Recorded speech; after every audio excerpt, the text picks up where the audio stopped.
అందరికీ నమస్కారం అమ్మ. ఈరోజు మనం తెలుసుకుంటున్న అంశం ఏంటంటే వైద్య విద్యకు సంబంధించిన వయో పరిమితి అనేది పెంచినారు. అదేందని తెలుసుకోబోయే ముందు ఇంకా మన ఛానల్ సబ్స్క్రైబ్ చేసుకుని వాళ్ళు ఎవరంటే దయచేసి సబ్స్క్రైబ్ చేసుకొని లైక్ చేసి షేర్ చేసి మీ ఫ్రెండ్స్కు రిలేటివ్స్ అందరికీ సబ్స్క్రైబ్ చేసుకోమని చెప్పండి.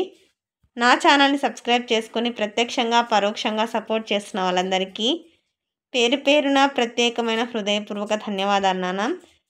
ఇంకా ఆలస్యం చేయకుండా వీడియోలోకి వెళ్ళిపోదాం.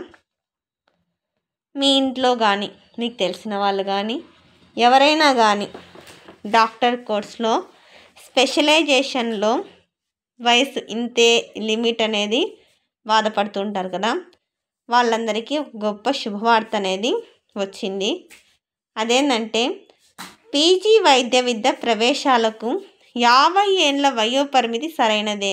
అంటే వాళ్ళకు 50 సంవత్సరాలు వచ్చినా కూడా వాళ్ళు పీజీ ఎంట్రన్స్ ఎగ్జామ్లో ప్రవేశాలు రాసి వాళ్ళు సీట్ పొందవచ్చు. అర్థమవుతుందా?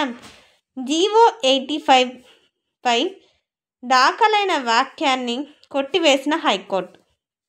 అర్థమవుతుందనా? సివిల్ అసిస్టెంట్ సర్జన్లు పీజీ వైద్య విద్యను అభ్యసించే విషయంలో ఇన్ సర్వీస్ కోటా నిబంధనను సవరిస్తూ గత ఏడాది రాష్ట్ర ప్రభుత్వం ఇచ్చిన జీవో 85ను హైకోర్టు సమర్థించింది. ఇన్ సర్వీస్ కోటా కింద పీజీ వైద్య సీట్లు పొందేందుకు నీట్ పీజీ పరీక్ష నిర్వహణ తేదీ నాటికి అభ్యర్థి వయసు 50 ఏళ్ళు దాటి ఉండకూడదనే నిబంధన సరైందేనని పేర్కొంది. పీజీ పూర్తి చేశాక 10 ఏళ్ల పాటు రాష్ట్రంలో వైద్య సేవలను అందించాలన్న షరతును సమర్థించింది.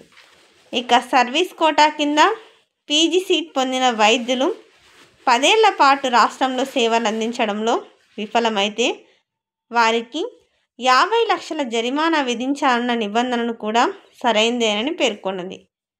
ఈ విషయంలో తాము జోక్యం చేసుకోలేమని స్పష్టం చేసింది.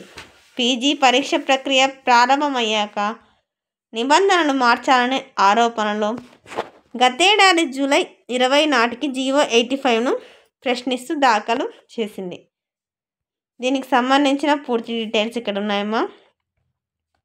ఇంకా ప్రతిదీ ఎక్స్ప్లెయిన్ చేసుకుంటూ పోతే వీడియో లెంత్ అవుతుందనే ఉద్దేశంతో మీకు కావాల్సిన అంశాలను ఇక్కడ నేను పొందుపరుస్తున్నాను. ఇంకా మన ఛానల్ సబ్స్క్రైబ్ చేసుకొని వాళ్ళు ఎవరంటే దయచేసి సబ్స్క్రైబ్ చేసుకొని లైక్ చేసి షేర్ చేసి మీ ఫ్రెండ్స్కు రిలేటివ్స్ అందరూ సబ్స్క్రైబ్ చేసుకోమని చెప్పండి.